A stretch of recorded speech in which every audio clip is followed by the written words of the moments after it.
Benjamin Netanyahu faces criticism from his own government. In a televised statement, Defense Minister Yoav Gallant stressed the need to lay the groundwork for alternative Palestinian rule at the same time as defeating Hamas. Plus, Iran resumes crackdowns on women not wearing head coverings. Women are looking for their freedom of dressing themselves the way they think is appropriate. And later, Vladimir Putin and Xi Jinping meet in China, violence in the South Pacific, and American troops are in Poland. Today is Thursday, May 16th, and this is VOA's Flashpoint Global Crises.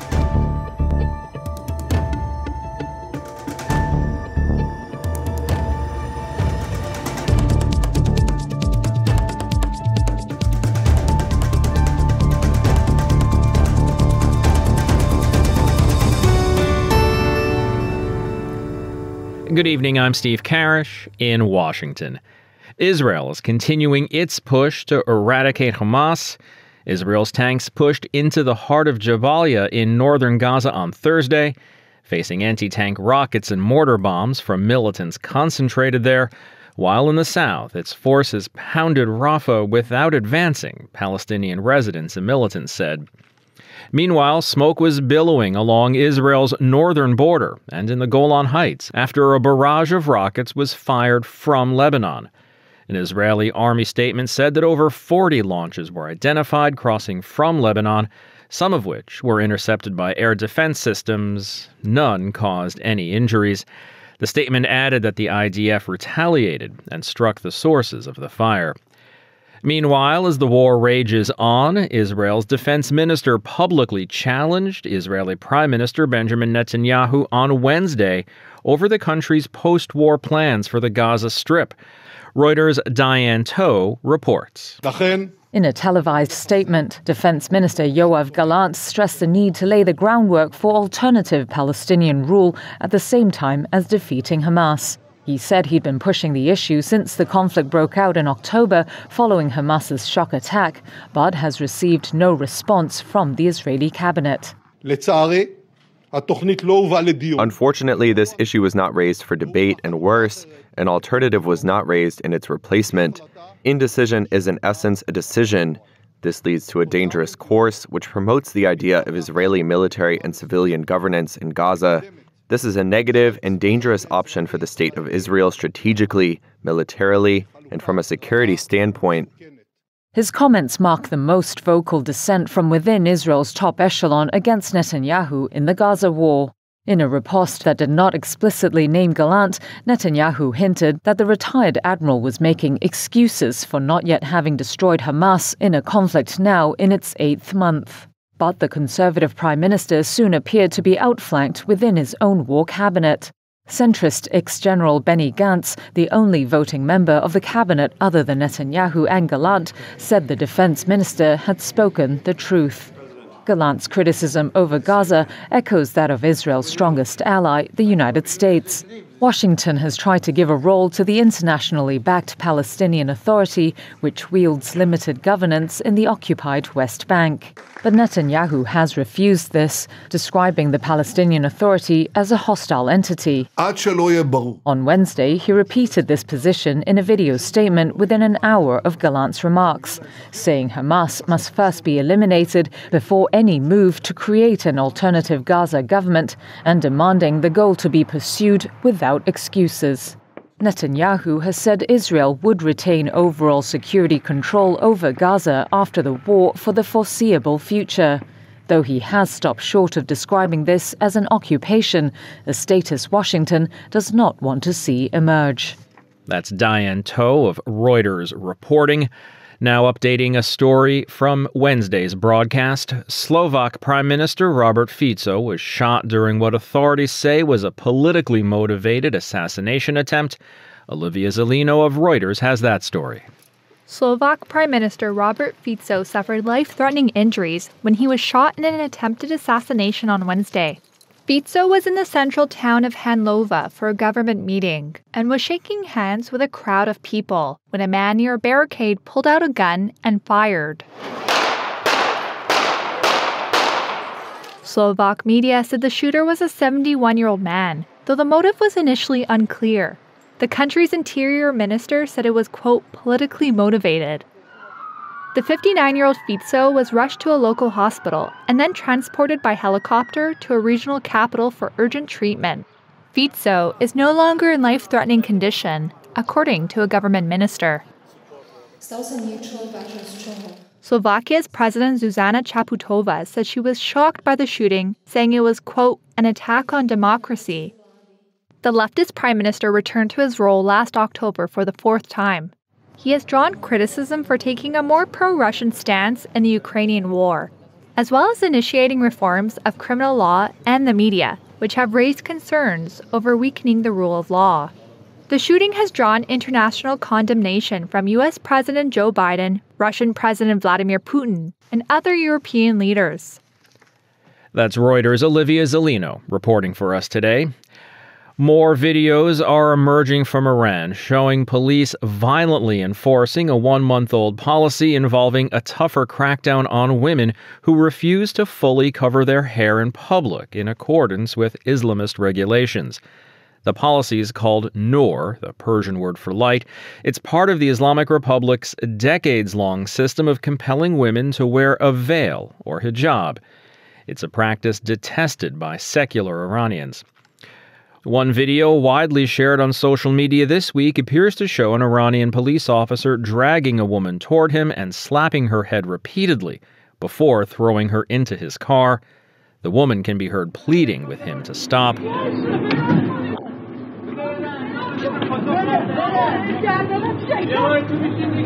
Ali Sajidi is a managing editor with VOA's Persian service. My colleague Michael Lippin sat down with him and asked about the most dramatic images he's seen of the crackdown so far. Well, I have seen a lot of images. Two, the most disturbing. One was the police officer was hitting a woman and pushing her into the car. The other one was that they're pushing girls, young girls, as young as, 9, 10 years old, pushing them and damaged, it is really hard to explain. I really cannot use any word for it. And that's horrible things, that horrible behavior they do with the women and young girls in all cities, especially in the smaller city. One of the 1,000 is going to be publicized. The footage you saw probably every day, every hour happens in different cities. But we only see few of them. Can you give me some examples of where these incidents are happening? Well, I saw it in Tehran, I saw it in Shiraz, I saw it in Isfahan, I saw it even in Mashhad, next to the shrine of Imam Reza, which is a religious city, a religious environment. Basically, people do not listen to the government. Women are looking for their freedom of dressing themselves the way they think is appropriate. And if you look at the other footages coming from Iran, basically people, especially women, are ignoring government, ignoring the decree. Why are they ignoring? Because, as I said, this is not a religious thing. This is something they feel that government is forcing them to do that just to show off, their power. That's all. That's why they don't care about it. And I have to add that the women in Iran are really courageous.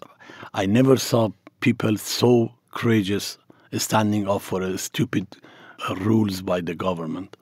Well, we did see the Iranian police make some kind of statement after the video of that officer slapping a woman's head and throwing her into a car. They said this officer was violating rules and this officer would be suspended, investigated. What has been the reaction to that? It is just a lip service. They're doing it last 40 years. Whenever something comes up that shows how brutal they are, they deny it.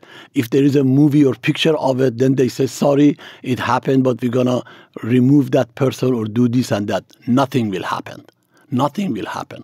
Last month, there was documents coming out that the leader of Friday Parade in Tehran basically grabbed a lot of lands, worth millions of dollars, and then he's still there. He didn't even say sorry.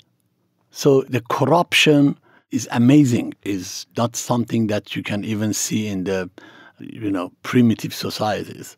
What do you think is going to happen next? I think the civil resistance will continue. I don't think they can convince women to go back to hijab. That era is done. And it seems to me that some of them are understanding that. Look how many people in recent months they arrested from themselves, among their own followers. And I think we are getting to the end of an era, especially when it comes to the woman's dress. That's VOA's Michael Lippin speaking with Ali Sajidi, managing editor of VOA's Persian service.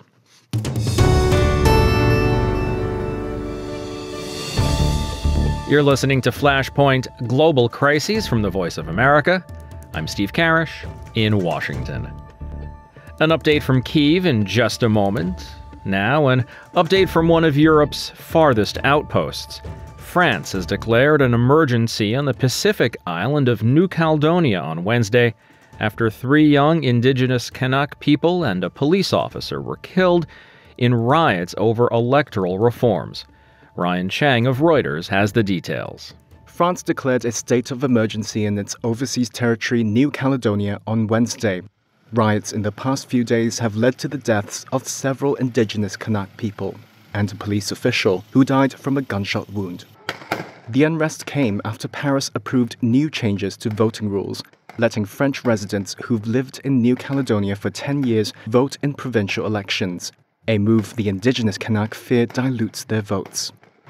These images of burnt-out buildings and looted stores in the capital Nouméa were filmed by Johan Fleuro, a 37-year-old businessman, on Thursday. He says he's had to pass through road blockades the past few days, controlled by armed men who threatened to beat up civilians and torch vehicles. What is really happening is that as I move a lot to see family members or keep an eye on my properties, I see everything on the roads. I see the stores looted by the people. I see the fires in the docks, warehouses, and offices. I admit even I carry a gun with me all the time to handle any situation. Fleuro believes that the unrest was fueled by groups who sought the departure of non-indigenous Caledonians. They want to scare people so that people, all Caledonians combined, or certain Caledonians, leave the country. It is a Caledonia that is not recognizable today. The state of emergency announced this week is set to last 12 days. It imposes a curfew and bans public gatherings. France will also send police reinforcements to bolster local security forces. French troops have also been ordered to help secure New Caledonia's main port and airport. Authorities also decided to ban video app TikTok. The French government said the app helped rioters organize and amplified chaos during riots on France's mainland last summer, attracting troublemakers to the streets. Electoral reform is the latest flashpoint in a decades-long tussle over France's role in the mineral-rich island. New Caledonia, some 900 miles east of Australia in the southwest Pacific, is the world's third largest nickel producer and has long been rocked by pro-independence movements. France annexed the island in 1853 and gave the colony the status of overseas territory in 1946. That's Ryan Chang of Reuters. And now to Ukraine. The situation in the Kharkiv region remains tough as President Zelensky held a meeting with military officials. Meanwhile, emergency energy shutdowns are in place across the country. VOA correspondent Anna Chernikova has the details from Kyiv. On Thursday, President Volodymyr Zelensky held a meeting with top military officials in Kharkiv. Харківщина, райони поруч з кордоном, місто Вовчанськ. Zelensky said that the meeting was devoted to the challenges at the front, in particular the volatile situation in the Kharkiv region. He noted that on Thursday, the situation there is generally under control and Ukrainian troops are inflicting significant losses on the Russian side. But this part of the front line remains extremely tough, so the Ukrainian units will be strengthened accordingly. Also Thursday, the General Staff of Ukraine reported that over the last 24 hours, Ukrainian troops killed or wounded more than 1,500 Russian soldiers. They also reported that the Ukrainian army did not allow the Russian forces to wedge into the depths of the urban area of Vovchansk in the Kharkiv region and gain a foothold there. However, the head of the Ministry of Internal Affairs, Igor Klimenko, said that in the northern part of Vovchansk, where active hostilities are taking place, the Russians are taking civilians captive. One man was shot dead when he tried to escape on foot and refused to obey the orders of the Russian forces. Earlier, the Prosecutor General's office reported on the shooting by the Russian forces of a civilian man in the village of Staritsa in the Vovchansk community. VOA cannot verify this information independently at this time. Meanwhile, the situation in the energy system across the country is also critical. Ukrainian energy operators announced on Wednesday that emergency energy shutdowns are to be applied in Kyiv, Kyiv region, Odessa region, Dnipropetrovsk region, and Donetsk region. In Kyiv, the emergency shutdowns were in action for 2 to 3 hours in the evening on May 15th and for a couple of hours more during the night. The shutdowns are also in action on Thursday, May 16th. In happier news, as Ukraine is experiencing a very tough moment, people are strengthening the traditions in their everyday lives. On May 16th, Ukraine is marking a National Vyshyvanka Day, a day to celebrate a traditional piece of cloth with national ornaments that Ukrainians treat as a national code and national identification. On Thursday, the streets of the Ukrainian cities are full of people wearing Vyshyvanka. Ukrainians believe their statehood and independence are alive, while traditions are alive and passed to the next generation. Anna Chernikova, VOA News, Kyiv. As Russia ramps up its offensive in eastern Ukraine, officials with a U.S. command in Eastern Europe say it's urgent for NATO to be ready for any possible confrontation. VOA's Eastern Europe Bureau Chief Miroslava Gongadze spoke with the American and Polish commanders during a U.S. Army transfer of authority ceremony in Bolesławiec, Poland. 10,000 U.S. troops are on rotation in Poland, a NATO front line. This week, the 1st Cavalry Division of the U.S. Army assumed control from the 3rd Infantry Division for the Eastern European mission. The U.S. military is working closely with NATO allies to strengthen deterrence. In 2020, it reactivated its V Corps, enhancing command and control for U.S. allied and partner forces in Europe. Lieutenant General Charles Costanza, the commanding general of V Corps, who recently assumed leadership of the corps, says Russia represents a near-term threat to NATO. I think that there's a little bit of a misperception that we have time and that Russia's taken a lot of losses and it's going to take them a while to rebuild and reconstitute. I don't have that view, and I think we need to be ready in the near term.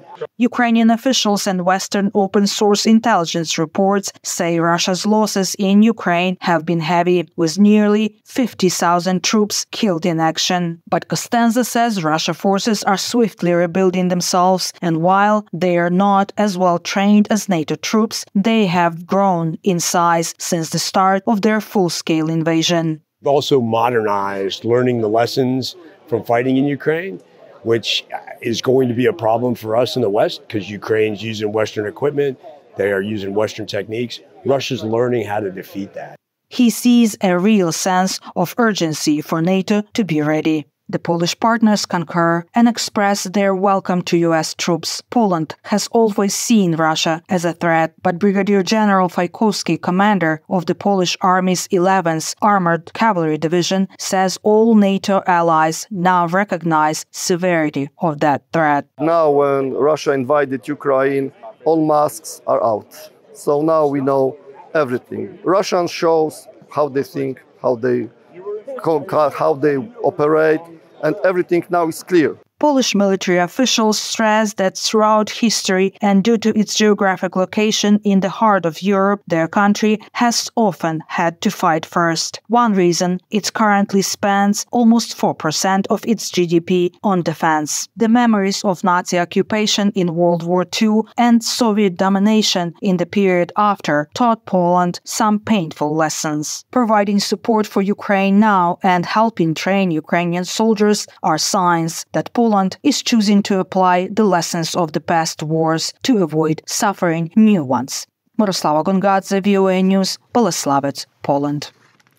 On Thursday, Chinese President Xi Jinping and Russian President Vladimir Putin signed a joint statement deepening China and Russia's comprehensive strategic partnership. Putin arrived early on Thursday for a two-day state visit that will include detailed talks on Ukraine, Asia energy, and trade with Xi, his most powerful political backer and fellow geopolitical rival of the United States. Xi said at a joint news conference that both countries agreed that a political settlement of the Ukrainian crisis would be the right direction. The two leaders also oversaw the signing of several bilateral agreements in sectors such as trade and infrastructure. In India, 18 million first-time voters in the country's ongoing general elections include millions of college students. Anjana Pasricha speaks to some students in New Delhi and finds out that many support Prime Minister Narendra Modi, but they want more focus on issues like development and jobs, and less on religious issues that have dominated the campaign so far. For undergraduate student Pavni Mishra, India's ongoing election campaign has not focused on issues relevant to young voters like her. We should have a healthy competition in our politics rather than talking about religion or some other things. We should talk about education. We should talk about employment. We should talk about how we can empower our women. We should talk about how we can enlarge our startups in the country. At election rallies in recent weeks, Indian Prime Minister Narendra Modi has accused the main opposition Congress party of plans to give more benefits to Muslims if they are voted to power. It is seen as a bid to galvanize support in the Hindu-majority country in the multi-phased election that ends on June 1st. Modi and Congress party leader Rahul Gandhi, who leads an opposition alliance, are the main rivals. Both parties have promised development and jobs in their manifestos, but the campaign has become polarized. In the world's youngest country, that has disillusioned some students. Amaldev K. is an undergraduate student at Delhi University. We are still fighting about mythical creatures and gods and religions. We should rather focus on the development of the country. For many students, the top concern is getting suitable jobs when they graduate. Shreyas Sood is a college student. I just want a fair and just government which cares for everybody and which obviously ensures employment for people. They have reason to worry.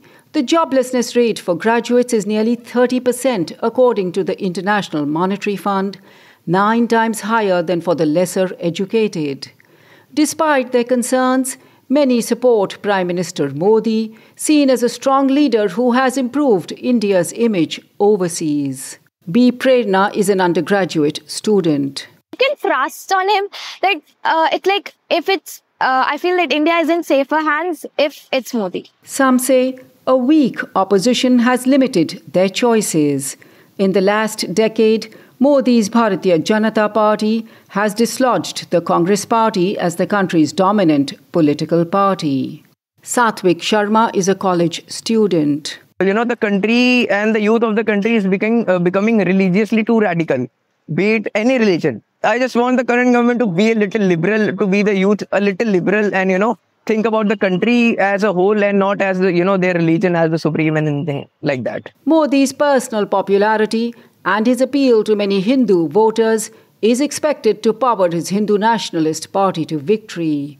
Anjana Pasricha, VOA News, New Delhi. And that's going to wrap up today's show. There's more coverage 24 hours a day on our website, voanews.com, and across our social media platforms. On behalf of everyone here at VOA, thanks for listening. Until tomorrow, I'm Steve Karish.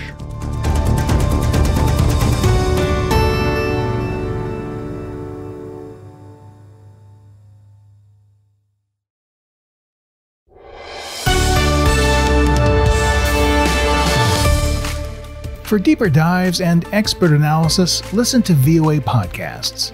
Issues in the News explores the biggest stories every weekend, while International Edition keeps you informed every weekday. Plus, with a 5-minute newscast at the top of every hour, you're always up to date.